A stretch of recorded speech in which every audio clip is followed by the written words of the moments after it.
Okay, so remember what we did last is count, and count can only count numbers, it can't count letters.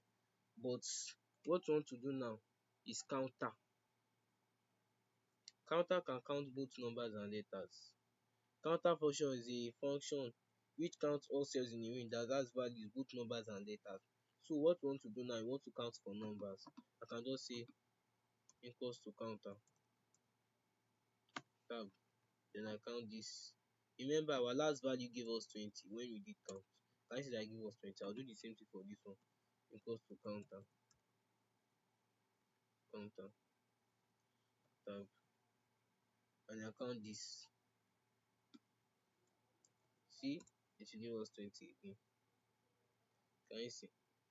So that's all for counter. Thank you. It's just the same thing as that count, but this one can count both numbers and letters.